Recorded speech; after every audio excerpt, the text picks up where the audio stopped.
E é disso que eu quero comentar, tá? A gente vive um momento muito estranho e eu acho que a gente vai ver um processo sucessório acontecer tanto na direita quanto na esquerda, tá? E eu acho que é importante a gente pontuar isso. Não imaginem que se por um lado o Bolsonaro está sofrendo e está morrendo e está se machucando, a gente não verá com outra natureza, com outras cores, isso acontecer dentro da esquerda. Eu começando pela esquerda, tá? Eu vou entrar no Bolsonaro. Naturalmente o Bolsonaro é um cara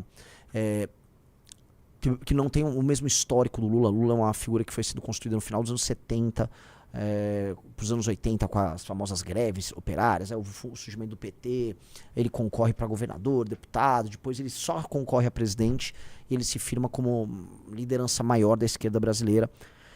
O Bolsonaro, ele é uma liderança que, vamos dizer, começou a aparecer para o Brasil na prática mesmo, lá na época do Super Pop, 2011, 2012, a coisa cresce nos anos seguintes, e aí ele estoura a partir de 2015, tá? E aí ganha a eleição para a presidência da República em 2018 e ele se torna o político, mais do que o Lula, mais comentado do Brasil. Isso aqui a gente pode falar, o político mais falado pro bem e pro mal do Brasil é o Jair Bolsonaro.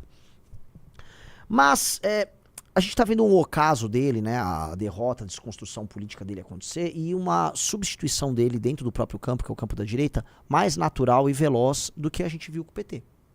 E aí nisso eu vou regressar pro petismo.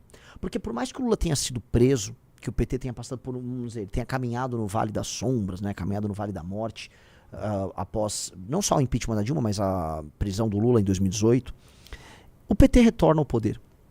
A gente comentou ontem na live do Dark, acho que vai ser muito complementar vocês assistirem a live do Dark ontem, né? É só assistir, tá aqui no nosso canal. Não era pro PT ter retornado, o PT faz um retorno extemporâneo ao poder, tanto que é um retorno sem proposta, um governo que até agora não sabe falar por que ele veio fazer.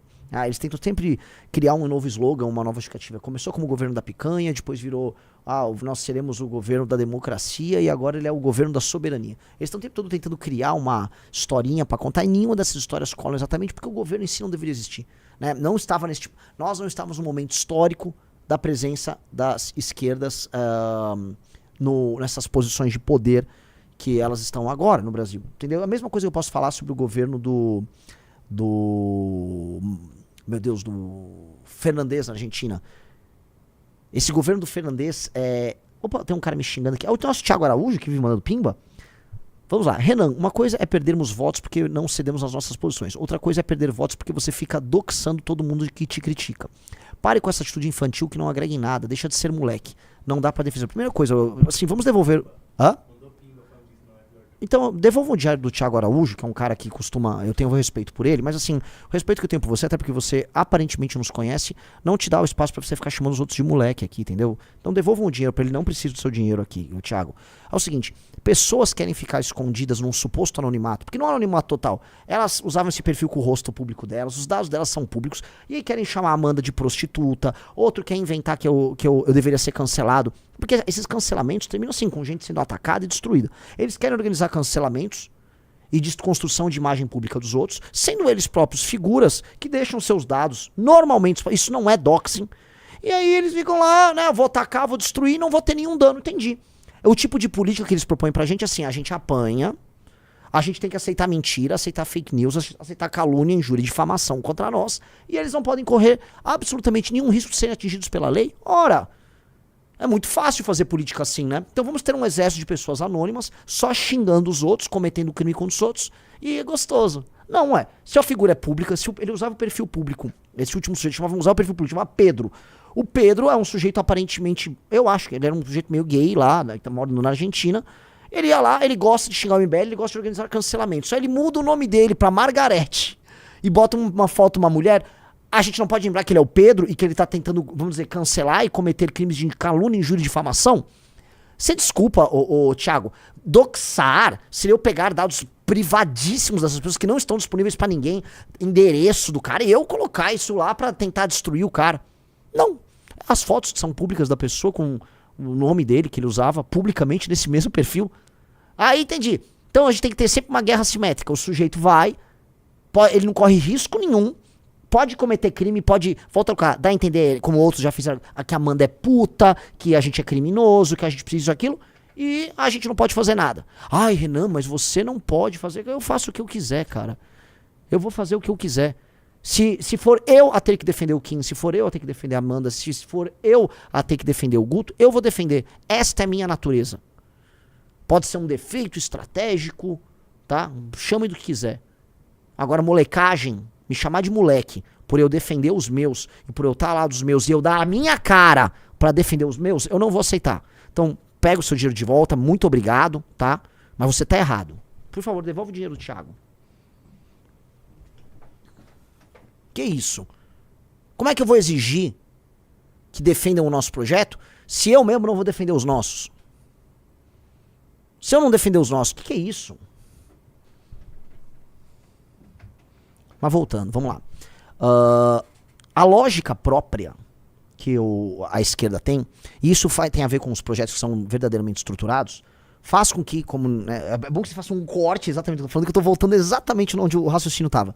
Essa lógica própria, que é a construção de uma estrutura intelectual poderosa, construção de uma estrutura orgânica de militância, uma estrutura político-partidária, uma estrutura muito sólida de anos, azeitada financeiramente, com uma hierarquia bem montada, faz com que mesmo com uma crise enorme que eles tenham passado, e veja, o Bolsonaro não foi preso ainda e o bolsonarismo já está totalmente rachado. No PT isso não aconteceu.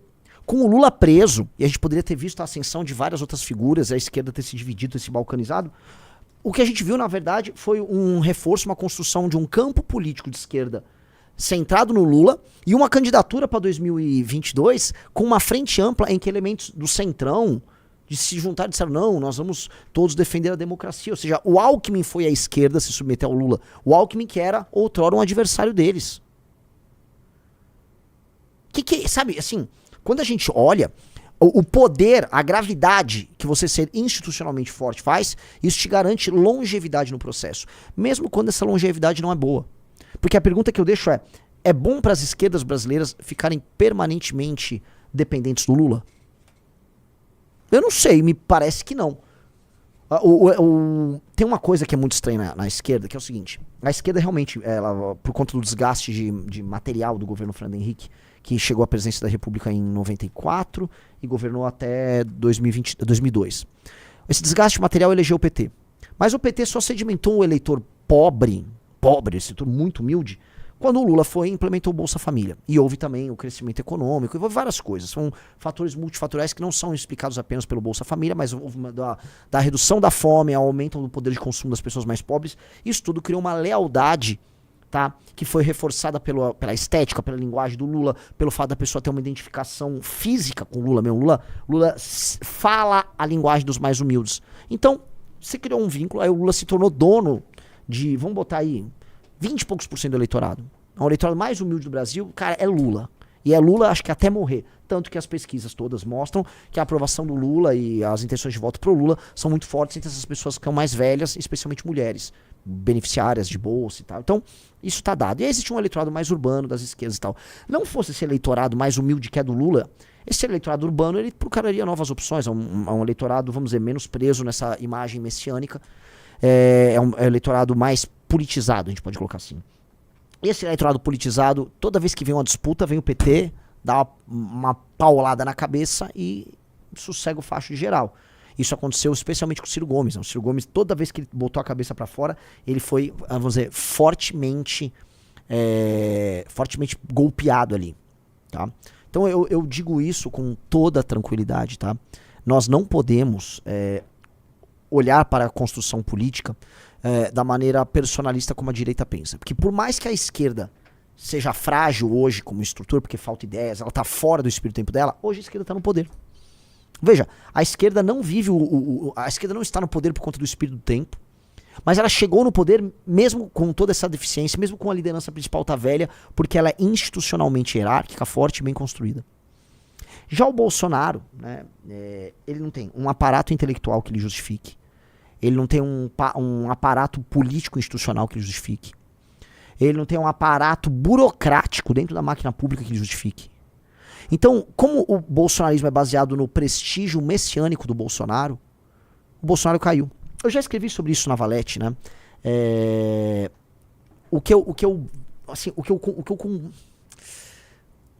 Como o Bolsonaro ele vive numa espécie de um culto em que ele se torna um tipo, ele é um mito, né? Ele é uma figura para além do material, né? Existe um Bolsonaro metafísico, né, que as pessoas acessam com os sentimentos delas. Você acessa essa figura através de um culto, e esse culto ele precisa de rituais para que este Bolsonaro meio que, né, ele se avive nas pessoas. Acho que o Bolsonaro foi muito feliz em roubar as manifestações que nós iniciamos em 2015, ele roubou isso a partir de 2019, porque essas manifestações se tornaram cultos à imagem, né, a este Bolsonaro imaterial.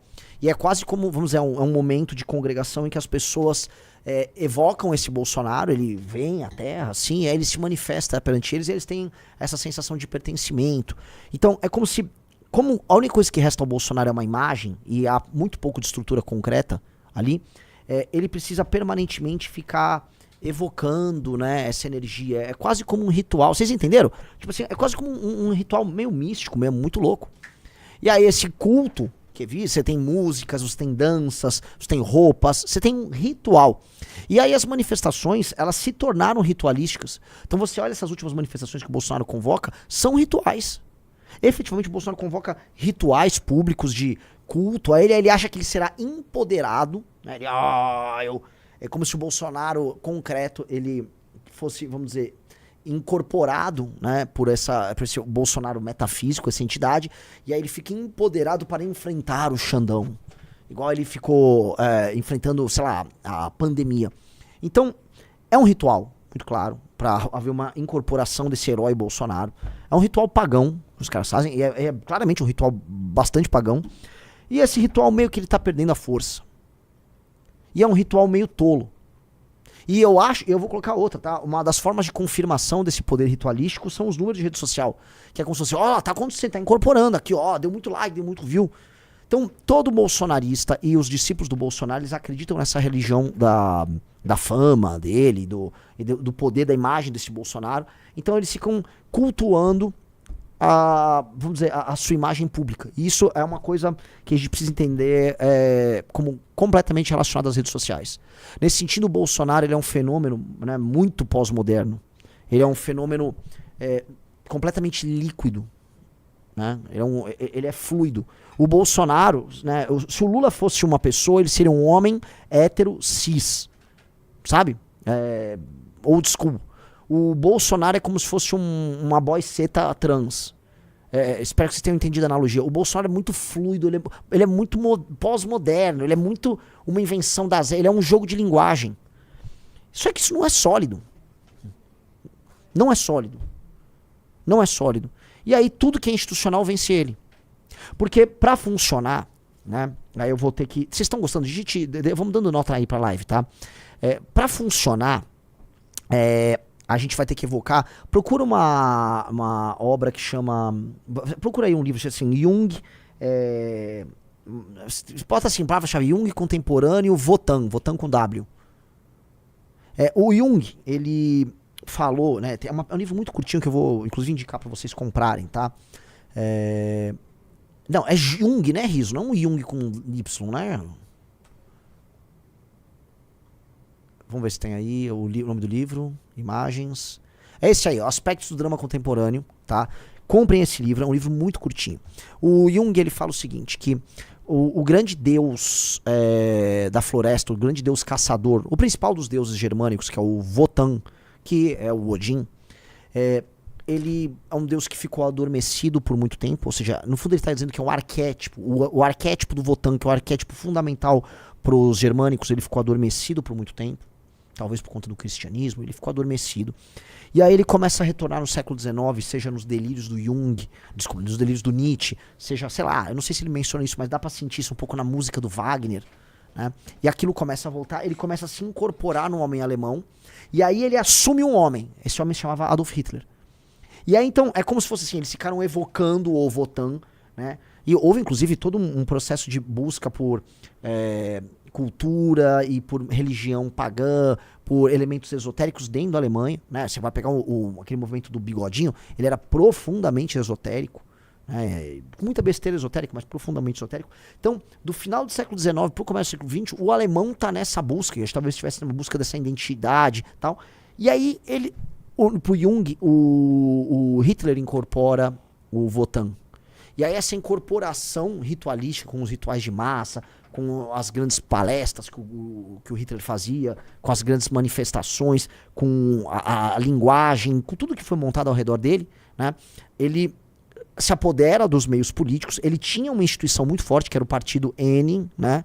Uma instituição forte. Ele se infiltra nas Forças Armadas, ele cria inclusive seu próprio braço armado, e aí ele faz uma tomada do poder na Alemanha. E aí, com esse poder total nas mãos dele, ele leva a Alemanha num surto maluco para uma carnificina gigantesca, né? Numa talvez vontade de morte maluca liderada pelo Wotan. Então, para o Jung, o arquétipo do Wotan, ele foi invocado e ele assume o corpo desse cara, que seria como se fosse um mago maluco, né? O Hitler, esse mago maluco. Por que eu tô falando isso? Porque se a gente faz um paralelismo disso com o que é feito com o Bolsonaro, ou seja, com a lógica dessa incorporação, desse herói mítico que os caras têm do Bolsonaro, a gente entende assim, tá, ele incorpora, mas ele não fez nada de concreto. Se a incorporação que acontece ali com o homem do bigodinho é uma incorporação que se transforma em instituições. E assim, o homem do bigodinho, ele era perigoso porque ele era mais inteligente que um cara como o Bolsonaro. Tinha livro, foi pro cárcere, ele construiu a jornada dele, né? O Bolsonaro, ele era estéril, ele ficou só na incorporação. Então ele ficou só nessa incorporação simbólica da versão melhor dele próprio. E repara, mesmo essa incorporação mais recente, ela se torna estéril porque ele começou a ficar tolhido nas manifestações. Então ele não ia numa manifestação que ele mesmo convocava e ele não podia falar nada na manifestação. Então ele ia na manifestação, não posso criticar, não critiquem ninguém, hein? Oh! O que é muito frágil. O que é muito frágil, tá? Então eu acho que o que termina acontecendo com o Betinha Bolsonaro, né, nesse exemplo, não adianta você se transformar num mito e num elemento místico capaz de gerar um frenesi na nação. O Bolsonaro conseguiu isso. E é isso que os inimigos dele temem, tá? E este é o elemento mais importante. Veja só, não é defender o Bolsonaro, mas eu vou fazer um reconhecimento das forças do bolsonarismo. O bolsonarismo criou um frenesi em parte importante da nação brasileira. Esse frenesi é verdadeiro e ele mobilizou muito as pessoas. E as pessoas acreditavam que aquele cara que eles projetaram no Bolsonaro, ele era um mito e ele ia fazer e acontecer. E as pessoas toparam uma guerra pelo Bolsonaro. Vocês pararam pra pensar nisso? As pessoas toparam acampar na frente dos quartéis, elas toparam o 8 de janeiro, elas toparam 1001 manifestações, elas toparam assumir riscos na pandemia, elas toparam todo tipo de coisa por ele. O que ele fez nesse sentido é impressionante, é muito impressionante. Tá? Esse arquétipo que de alguma maneira foi evocado pelo Carluxo, por isso que o Carluxo também... O Carluxo é o grande mago maluco. O Carluxo, ele é um doido, se forem pegar, eu não sei se... realmente eu não sei qual a doença que ele tem, mas ele é claramente muito problemático. Então, na loucura dele, o Carluxo, ele cria um monstro, né? Que é o super pai dele, que é um mito, com óculos. Então, acho que a gente pode fazer essa construção. O Carluxo cria, eu não sei se é o Carluxo ou o Demiurgo. Então, o Carluxo cria, na loucura dele... Criei um monstro! Tá? E aí a população brasileira toda compra esse cara como anjo vingador, como mito. E isto ganha uma eleição, isso realmente tem um poder colossal. Se esses caras realmente fossem muito inteligentes e se estruturassem, e eis o ponto. Se o bolsonarismo tivesse pessoas como nós administrando eles, tá? Eu cravo aqui, eles seriam uma máquina imparável que mudaria a história do Brasil. Se o bolsonarismo aliasse esse aspecto mitológico que foi criado pela loucura do Carluxo, com um grupo com uma capacidade resoluta de pensar as suas ações e uma vontade de trabalho, uma inteligência de trabalho muito grande como a nossa, em certa medida, esses caras teriam feito tudo o que eles quisessem. Absolutamente tudo. Tanto que, só de não atrapalharem no impeachment, o Rizzo vai entender. Só de não atrapalhar o impeachment e a Lava Jato, mas estarem mobilizando esse símbolo do Bolsonaro ali, representando a direita, durante o processo do impeachment, nós destruímos a esquerda brasileira. Há alguma dúvida sobre isso, Rafael Almeida Rizzo? Não. A esquerda brasileira foi devastada de 2015 até 2018. Foi uma devastação. Agora, o Bolsonaro em si, tá? Quando ele chega à presidência da República com o grupo dele, e aí ele faz as coisas com a capacidade de ação dele, do grupo dele, aí a coisa diminui. Porque entre ser um evocador de um espírito metafísico, chame do que quiser, ou simplesmente evocar um arquétipo que sei lá, a classe média brasileira gostaria de evocar, e ser isso, havia uma grande diferença, tá? Mas assim, as esquerdas nunca entenderam, mas se de fato o MBL em algum momento tivesse se juntado ao bolsonarismo, ia dar muita merda.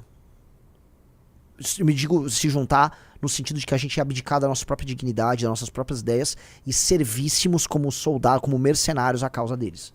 E não que não houve esse convite. Várias vezes houve esse convite, especialmente nos anos de 2015 e começo de 2016. 2016 já era impossível, mas no ano de 2015 aconteceu, 2014 também. Tá? Se a gente não tivesse escrúpulos e tivesse topado, haveria uma força ali do mal muito louca.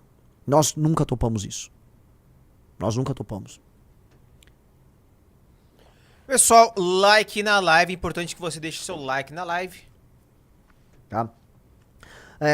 Agora, vamos dizer, e se fosse o oposto? E se o Bolsonaro tivesse a mente correta, tivesse o caráter e a noção de tempo e de vamos dizer, evolução histórica e do que precisa ser feito com a nossa capacidade de execução junto?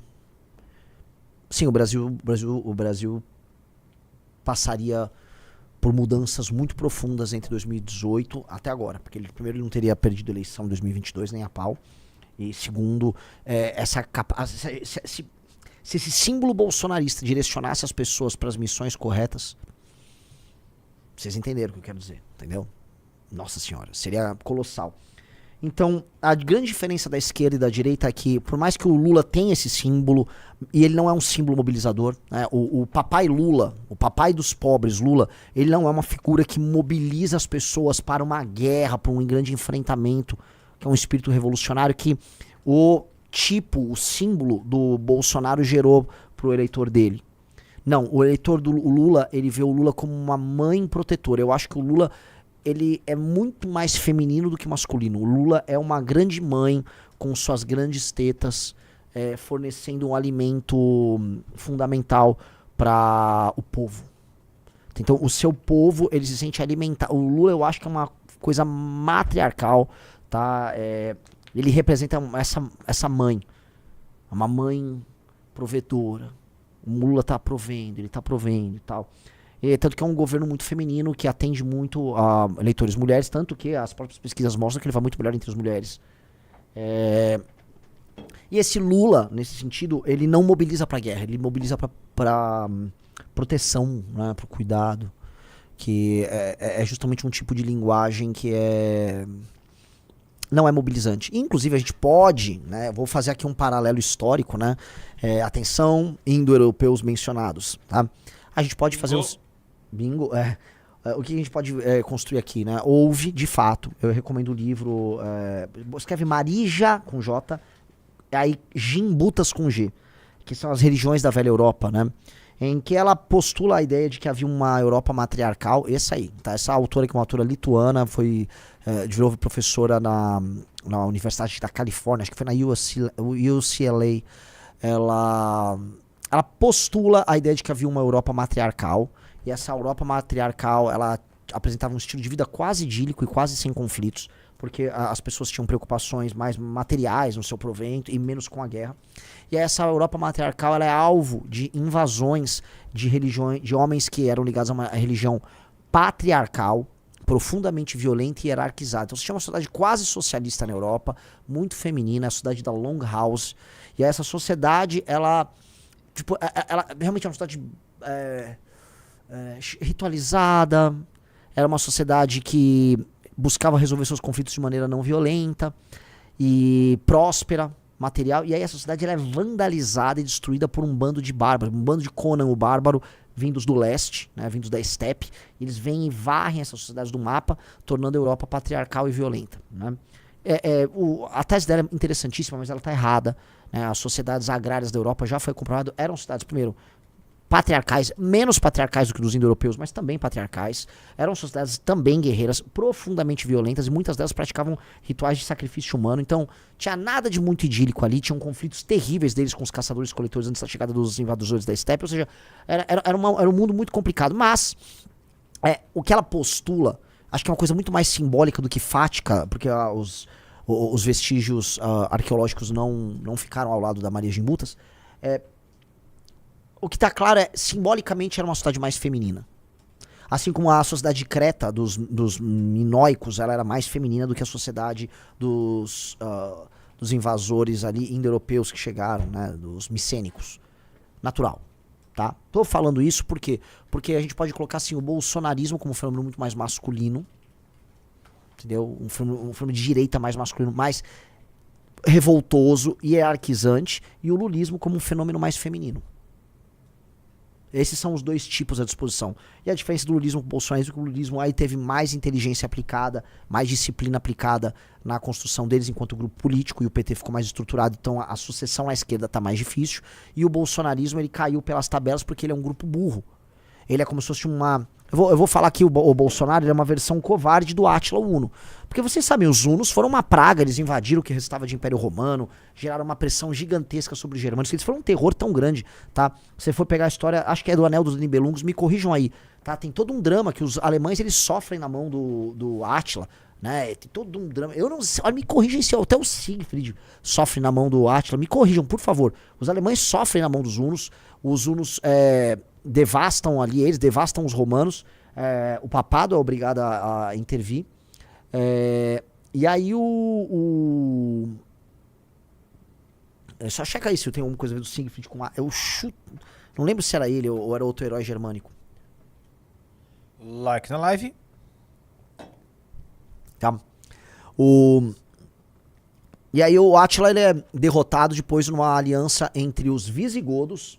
Então você que eu não tenho nada de português. Você que é descendente dos portugueses, dos nossos colonizadores portugueses, você tem sangue visigodo, sim. Todo brasileiro de todas as cores vai ter um tantinho de sangue visigodo. Pô, bem pouquinho, mas tem, tá? Que foi o povo que enfrentou junto com Aécio, o último grande general romano, os hunos, e botou os hunos pra correr, tá? E os visigodos depois foram e ficaram com a Espanha toda pra eles. Mas os hunos eram bem toscos. Caiu o Átila, nunca mais nós ouvimos falar dos hunos na história.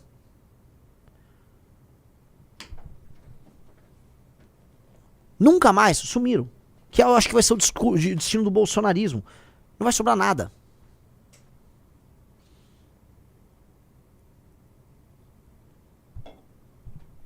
Um cara botou Aécio, Aécio. Flávios Aécios, o último grande general romano. Tá?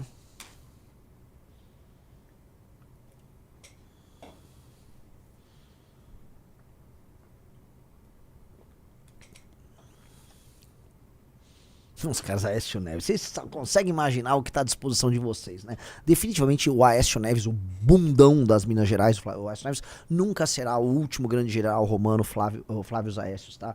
Um dos grandes homens de Roma. O Robots falou, Renan, eu não sou visigodo, pois meus bisavós são turcos. Lógico, né? Todo mundo que... né? Eu estou aqui falando em termos bem gerais, tá? Tá, vamos lá. Prosseguindo, meus amiguinhos aqui, fiz essa construção, tá? Porque agora nós vamos chegar lá no julgamento do Bolsonaro, e aí eu vou fazer esse paralelo. O Lula, durante o julgamento dele, ele se reforçou. As facções das esquerdas todas vieram a público fazer manifestações pelo Lula, né? A prisão do Lula é não sei o quê, prisão do Lula é um absurdo. O PCO organizou uma espécie de uma guarda pretoriana nos sindicatos metalúrgicos no momento que o Lula ia ser preso, para proteger ele. Então, a prisão do Lula unificou a esquerda. E a prisão do Bolsonaro? Unificou a direita? A prisão do Bolsonaro precipitou essa divisão. Nesse instante, o Tarcísio está com o Centrão fechando o seguinte acordo. Vocês estão sabendo, né? O Tarcísio, ele está com o seguinte acordo costurado. Ó, vamos votar uma anistia ao Bolsonaro para ele não ser preso, já que o Centrão tá brigando lá com o Lula. E, paralelamente, vamos manter ele sem direitos políticos. É um bom acordo, porque o Bolsonaro não concorre o Tarcísio, e ele não vai preso. E aí, em tese, essa estratégia agrada gregos e troianos, porque o Xandão precisa e quer para si uma condenação ao Bolsonaro, porque a vitória histórica do STF é nós condenamos o Bolsonaro por uma tentativa de golpe de Estado. E aí eles, né, talvez mantenham na cela alguns deles ali. Nós condenamos, mas olha como nós somos democráticos, o Congresso deu uma anistia, porra, o Bolsonaro ficou preso, sei lá, vamos dar um mês, passa um mês em cana, o Congresso anistia, mas ele fica inelegível e o Centrão elege o Tarcísio. Ou seja, pro Bolsonaro é meio que uma vitória de pirro. Mano, só tem referência romana e... Nesse caso é o pirro de Épiro, né? Que não é um romano, mas enfim. Né? Ele enfrentou os romanos e a vitória dele foi tão ruim quanto uma derrota. Se chegou até aqui, se inscreva no canal, compartilhe e deixe seu like, para esse vídeo chegar a mais pessoas. Acesse nossas playlists e veja outros cortes como esse. Vamos espalhar as nossas posições e valores, essa é nossa missão.